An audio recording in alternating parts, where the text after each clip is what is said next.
All right, guys.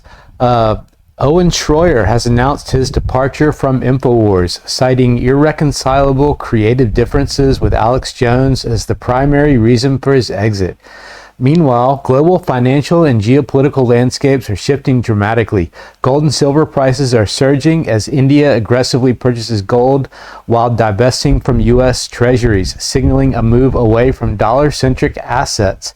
Concurrently, the Federal Reserve's rapid balance sheet reduction is straining liquidity, with warnings from experts like Chris Whalen of potential 100% defaults on commercial real estate and apartment loans, pushing banks toward a precarious edge. In the U.S., Treasury Secretary Scott Bessent has hinted at a possible national housing emergency declaration this fall to address escalating affordability issues. On the geopolitical front, Europe is formulating detailed plans to deploy troops to Ukraine with U.S. support as a backstop amid rising tensions and strategic realignments. All right, so it's a bunch of important news here. I'm gonna start with Owen Shroyer leaving InfoWars. So right here, let me see. Actually, I'm gonna go here. So Owen Shroyer has left. This is my tweet. Owen Shroyer has left InfoWars. He explains why here. Hint: it's been brewing. It's mainly creative differences. Why I'm leaving InfoWars. I just wanted to do this one here really fast. David Icke just couldn't help himself. He had to take a jab at Alex Jones. He says, "This was inevitable and it was only a matter of when." Owen has too much of a mind of his own for Alex Jones when it comes to Trump, and the clock has long been ticking. All the best, mate. I wish you well. And then Alex Jones chimed in here. He goes, "I never censored him."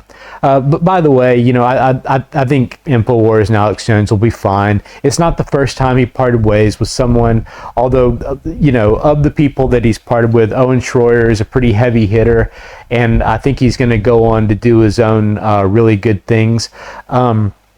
On that note, here he is talking about some of his plans for the future. He's just kind of touching on things. So let's have a listen in here. This is about, he made this 5-hour, he went live for 5 hours and talked about everything. But this is just, you know, a little excerpt about things that he's thinking about the future. It's, you know, here we go. Listen to him. They're not, is not what this is about. It's just like, this has been how it's at. I felt like I'm on this roller coaster, I'm strapped in, and there's just nowhere for me to go. And I'm always going to be loyal to the roller coaster. I've always been loyal to the roller coaster. The roller coaster being InfoWars. I don't try to grab something while it's on the ride. I don't try to grab something else, you know. But it's just the constant, okay, there's no raise in the future, and then the constant, we're going to shut down tomorrow. We're going to shut down tomorrow. And it's just like, it never happens. So it's like, I don't even know what's going on anymore. And then I feel like I can't even control my own show. I feel like Alex, and I, you know, Alex said to me on the phone, he's not unhappy with me. He thinks I do great work. And I hope he means that. I don't know. But it's just like, when he's constantly disrupting the show and constantly telling me what to cover and constantly telling me the guests, it just feels like I have no control anymore. And you have to understand, the other thing about being in network news is you end up associating with things or people or subjects that you might not otherwise associate with. So, okay, you kind of have to go with that when you're a network guy. And that's not really how I am either. Now, on that point, I suppose I can get into the future here. And then I'll make an... Okay, so basically at one point in this, Owen says, you know, I didn't want to have to make this announcement here. I wanted there to be a goodbye at InfoWars, but Alex Jones decided not to have it that way, and we just parted ways. Unfortunately, they parted ways on the phone, which is kind of rough.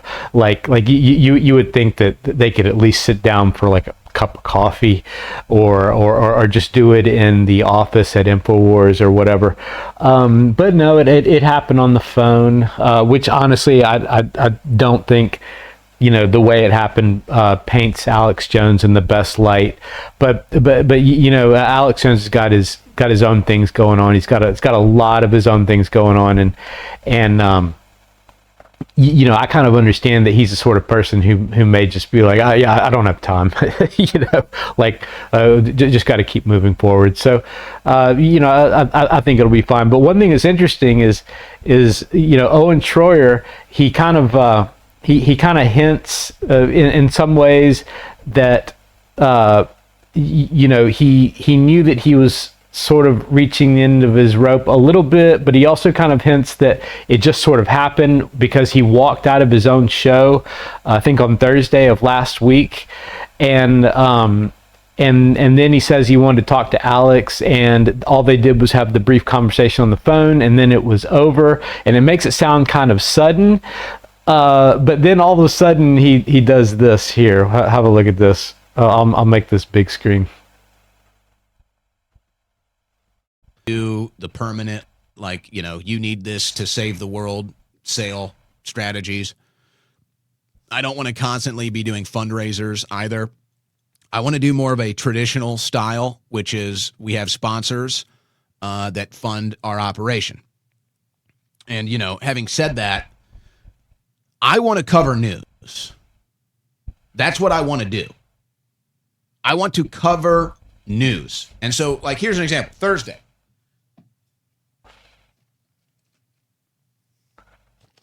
I wanted to cover all of this news Thursday. This is the news that I didn't get to Thursday because I was disrupted.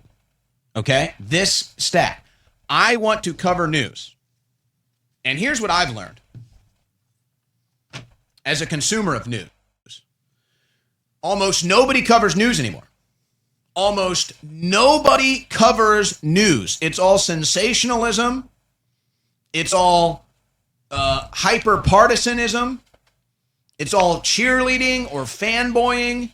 Nobody just covers news. So from 3 to 6 p.m., I'm going to cover news. I'm not going to do sensationalism. I'm not going to do conspiracy theory. I'm not going to do the world is ending. I'm not going to do hyper-partisanship. I'm not going to do pom-pom waving. I'm not going to do flag waving. I'm going to do a 3-hour news show for everyone who wants news. And yeah, we'll do some conspiracy theory and we'll have some fun. I've got some other ideas that I want to tie into it, but this is my vision now. So now I'm going with my vision of what a 3-hour political talk show would be. I've done the InfoWars vision. What an honor it was. Unbelievable what we were able to accomplish. We literally changed the world. But now it's time for my vision. So I'm anticipating the Owen report will launch. I'd say soft launch date would be Monday, October 6th, if I have my schedule right. Let me look at the calendar, but I believe that that's where we would be. Yeah. So it's going to be called the Owen report, and he's got a launch date for October 6th. And let me find this here. He's got a logo somewhere in here already.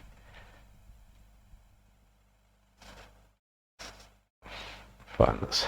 And what I really hope to do is a bit of a media tour. Projecting them.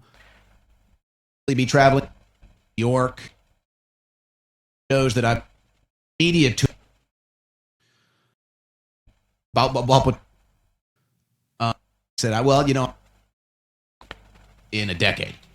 I must have backed this up more than I thought. No time. And he holds up a thing here. Years of experience.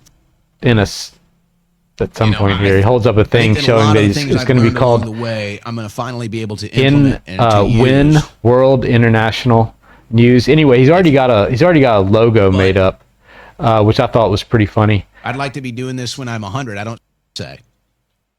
It's changing left behind. But anyway, I can't find it there. I'm live on Rumble, so I'm going to stop searching for it. But yeah, he's already got a logo thing. He knows when his show's coming up, and wherever he shows his logo, I seem to have accidentally lost it. it was right in there somewhere. But anyway, he shows it. So let's move on to what I've got here. Okay, so here we go. We've got gold, silver soar as India buys metal dumps treasuries. India adds gold, cuts treasury bills, and forex reserves shift. India's central bank has stepped up gold purchases while reducing its exposure to U.S. treasury bills, signaling a strategy to strengthen foreign exchange reserves through diversification beyond the dollar. The shift aligns with a global trend of central banks recalibrating reserve portfolios amid geopolitical tensions and volatility in the greenback. So I'm just going to move through just the basics of these. So this one is the 100% loan losses loom as Fed shrinks balance sheet. Banks on the brink. The Fed is playing God again. Chris Whalen, chairman of Whalen Global Advisors, warns that the central bank's reckless experimentation, low rates, QE, and now rapid balance sheet reduction is rattling the financial system. Liquidity is vanishing, money markets are jittery, and the banks are bracing for losses. And of course, there's the commercial real estate problem, and it's not looking good. Bessent says we may declare a national housing emergency in the fall. Treasury Secretary Scott Bessent told the Washington Examiner on Labor Day that the Trump administration may declare a national housing emergency in the coming months to address the affordability crisis. Bessent's comments come just ahead of an expected interest rate cut cycle, underscoring the administration's urgent effort to address the affordability crisis, which is set to be one of the key topics ahead of the 2026 midterms. So, housing crisis, banks on the brink, stuff's not looking good there. And then pile on top of it this: Europe advancing precise plans for troops in Ukraine, backstop by U.S. European Commission President Ursula von der Leyen told the Financial Times that European nations are developing detailed plans to potentially send troops to Ukraine as part of a future peace agreement, despite it being obvious to all the world that Moscow would never agree to this as a basis of peace or ceasefire. Hawkish European leaders continue to claim they have support from President Donald Trump for pursuing such a plan, which would see a joint multinational force of troops from various European armies, backed by a U.S. security guarantee. President Trump made it very clear that the U.S. would be part of the security backdrop. Okay, so I never like to hear something like that. So I put this question into Grok just so it could succinctly wrap this up for me. I said, give me a concise breakdown of why war benefits a few, but does not benefit economies overall. It says here, war benefits a small group, primarily defense contractors, arms manufacturers, and certain political elites who profit from increased military spending, contracts, and geopolitical influence. These entities thrive on the demand for weapons, technology, and reconstruction, often securing lucrative deals and long-term economic gains. For example, companies like Lockheed Martin or Boeing see stock prices rise during conflicts due to government contracts, while select leaders may consolidate power or resources. However, war generally harms economies overall. It diverts resources from productive sectors like healthcare, education, or infrastructure, inflating national debt and taxes. Destruction of property and loss of life disrupt labor markets and trade, while military spending often crowds out domestic investment. Post-war reconstruction strains budgets further, and prolonged conflicts can destabilize global markets, raise commodity prices, and trigger inflation. For instance, the Iraq War cost the U.S. an estimated $2 trillion. Just think of that, $2 trillion, with little economic return, while disrupting oil markets and regional stability. The broader economy suffers as public welfare and long-term growth are sacrificed for short-term profiteering. And war is war is happening in Ukraine, but an escalation of the war with Europe getting in is on the brink in Ukraine against Russia. So you can expect that to happen, and the U.S. is going to try to help out. And we all know how that goes. In World War II, the U.S. and World War I, the U.S. tried not to enter and just profit from afar, and then ended up ultimately entering both wars. So it's just a huge mess. So there we go, guys. If you like this sort of thing, please like, subscribe, and share. And that'll do it for now. Thanks, everybody. Base Gardening out.